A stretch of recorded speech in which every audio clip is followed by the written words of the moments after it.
This is a talk about some of the so-called routine prescriptions that we make in critical care. The first thing to say is that when it comes to routine prescriptions in critical care, the standard patient has yet to present themselves. And so it's really important to always think before you prescribe anything, be it a medication or an infusion. The other thing that we routinely prescribe, as it were, in critical care is parameters for the patient, and I'll come on to talk about those in a minute. The medications that we routinely prescribe, well, just think for a moment yourselves about what those might be.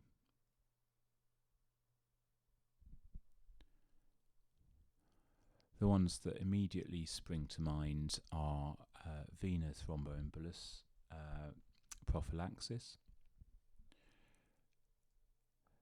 something to prevent mucosal damage, stress-related mucosal damage in the critically ill patient, some form of analgesia. In the first instance, paracetamol is suitable for the majority of our patients. Something for bowel management. Patients, particularly who receive opiates, are prone to constipation. And something to protect the eyes of the unconscious patient who doesn't have lid control anymore. And our sort of go-to for that at present is Celluvisc and Vitae Pos to be taken at night. When it comes to venous thromboembolism, we have nice guidelines to direct us, and they ask that we assess all people who are admitted to the critical care unit for their risk of VTE, but actually also their risk of bleeding. We look to provide low molecular weight heparin to people admitted to critical care, if not contraindicated. And we consider mechanical prophylaxis in the form of pneumatic boots if it's not appropriate to give pharmacological agents. And this is something that you need to think about daily on your daily review sheet, because the situation can change, and it can change rapidly. And indeed, it might be appropriate to assess more than once a day in some patients. The incidence of DVT on the critical care unit runs somewhere between 13 and 31%. And there's a relatively high incidence of pulmonary embolus found at post-mortem. All these studies are somewhat fraught with difficulties, but it's probably true that low molecular weight heparin will reduce your incidence of VTE, perhaps by up to 50%. And it's difficult to think of any other intervention that would be so effective. Our go-to in the first instance is enoxaparin. We give 40 milligrams or 20 milligrams to those patients who have low GFR. This talk doesn't consider COVID. That's a different situation. There's a whole series of talks yet to be written on that subject, but our VTE prophylaxis protocol is somewhat different in COVID, and also actually in the obese patient, where we tend to favour 60 milligrams of enoxaparin in the first instance. Mechanical VTE prophylaxis in the form of Flowtron boots, well, that may be as effective as monotherapy. It's unclear. We tend to use the two in combination in a number of patients. IVC filters are not something that we routinely use, but are sometimes considered in patients who are at high bleeding risk, but also have procoagulant features, perhaps trauma patients, for example. Eye protection is really important on critical care. What you're looking to avoid is a devastating situation where patients survive their critical illness only to be left with grossly impaired visual acuity or maybe complete blindness. The health of your eyes depends on your ability to produce tears, your ability to blink, and your ability to close your eyes with sleep. And those three factors are impaired on intensive care by both your disease, which may cause facial edema, reduce your conscious level, or may include neurological injury, but also by your treatment, so that the drying effects of gases and nebulizers, by the use of muscle relaxants which prevent your ability to blink, and by sedation which reduces your blink rate and may prevent you from closing your eyes during sleep. The sort of problems affecting the eyes that we're looking to avoid, well, we're looking to avoid direct injury to the cornea, usually corneal abrasion. We're looking to avoid exposure, keratopathy. There's a much larger epithelial defect than you see with a corneal abrasion, because the eyes are unable to shut completely. That's fluorescein staining, showing that defect, which appears to be right over the pupil and so could affect visual acuity. Chemosis, another problem, a swollen conjunctiva which causes the conjunctiva to bulge out. The risk factors for this include compromised venous return, states where there is generalized edema, such as sepsis, I guess, and there's states with increased capillary leak.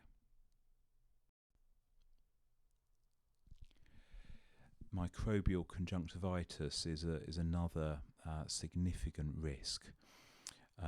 So the eye commonly becomes colonized with bacteria in a rather time-dependent fashion on intensive care. And as many as 77% of ventilated patients are colonized by at least one abnormal bacterial species over the course of 7 to 42 days. And that rises to 40% of those who have prolonged ventilation and sedation can have multiple bacteria.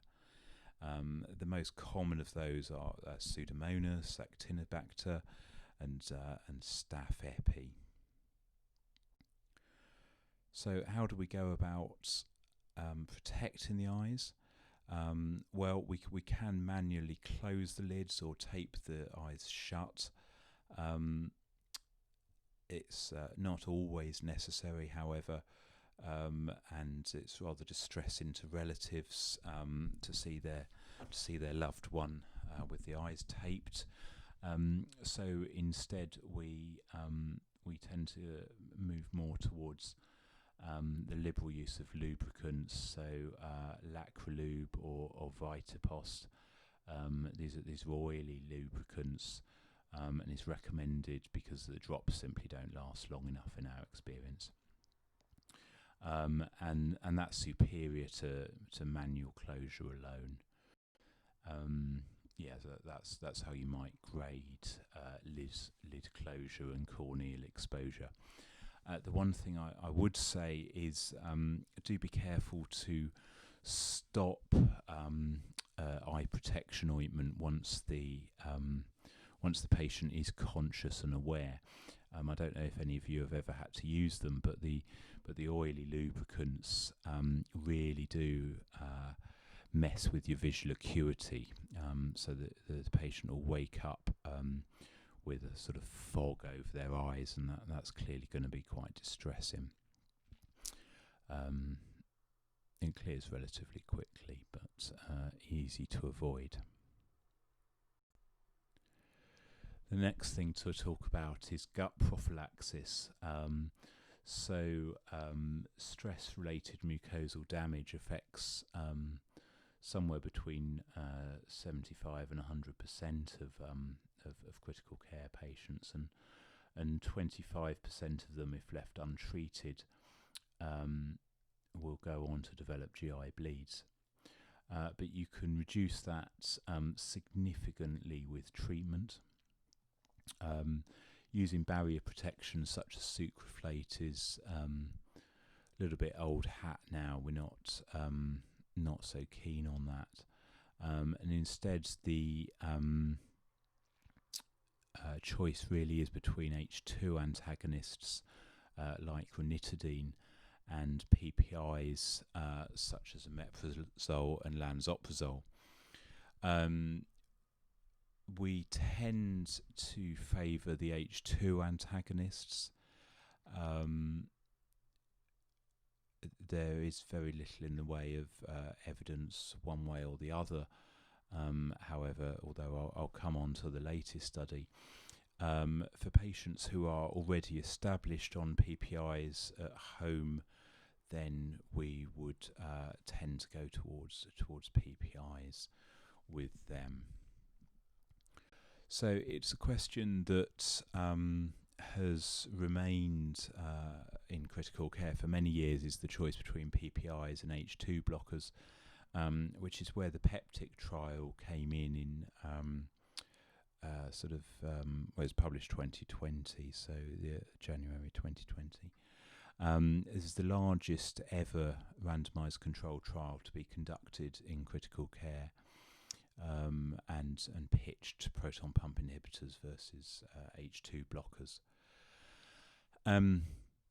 So the outcome was hospital mortality rates, and they came out at 18.3% for proton pump inhibitors versus 17.5% for H2 blockers, and that didn't reach statistical significance.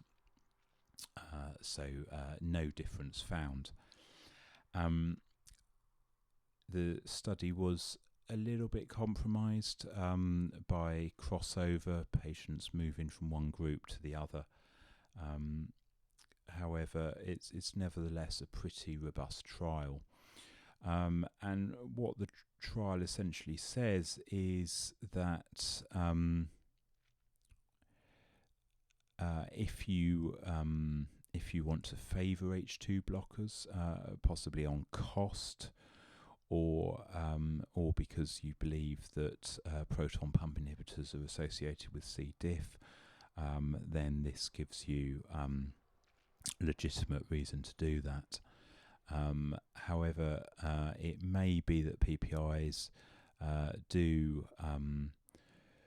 prevent more GI bleeding, so it remains somewhat uncertain. But as I say, we tend to favour H2 blockers in patients who are naive to both, and to continue PPIs in patients who are already on them.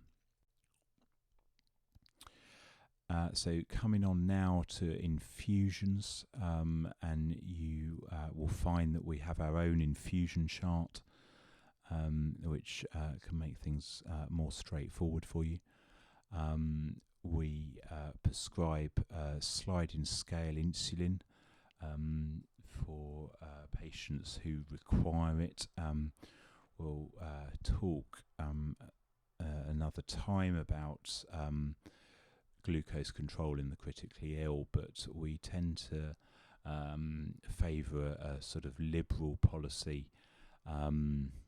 Nowadays, we don't look at tight glycemic control in critically ill patients, except some specific subgroups. We prescribe sedation and analgesia. propofol and midazolam as our our fentanyl and propofol as our default sedation, our fentanyl and midaz in acute kidney injury. We then move towards morphine and midazolam in patients who are likely to require longer term sedation. And one of the things that we think about there is the risk of propofol infusion syndrome, and that's something you might want to look up if you've not met it before. Vasopressors and inotropes, as I've already said in other talks, we're going to explore those at in depth in further talks. But they're prescribed on the infusion chart. We can prescribe intravenous potassium, and in some instances maintenance fluid for post-operative patients, and we prescribe that mostly in the form of plasmolite. Plasmolite is our go-to crystalloid agent, and just to sort of inform you about that, for those of you who are unfamiliar with plasmolite, the chloride concentration is quite significantly lower than that of Hartmann's. It's relatively similar in all other regards, apart from that it's low in lactate, but higher in acetate. We're sort of not yet really aware what the risks of acetate might be to the patient, but just be aware it's there in plasmolite. And nutrition, we aim to feed all critically ill patients as soon as it's practically possible. As I hinted at the beginning, prescribing parameters can be quite a big part of critical care. And one thing you'll find is that our nursing staff are really very good at pursuing parameters, and it will make your life considerably easier if you help them by setting out what you desire for your patients, and then they will in many cases be able to adjust inotropes and vasopressors and ventilatory parameters to achieve that. So perhaps as a minimum, I'd suggest that you prescribe a target range for oxygen saturation, a target range for the partial pressure of carbon dioxide, and a tidal volume. And other talks will look at how you choose an appropriate tidal volume for your patient. A mean arterial pressure is a guide to is a guide to end organ perfusion, and urine output again is helpful for you to be appropriately alerted if your patient's urine output is falling below what you would anticipate, and then anything else that you want to be specific about. So that's a relatively short talk. I hope that's helpful, and at this point we'll take any questions and anything you want to ask about that.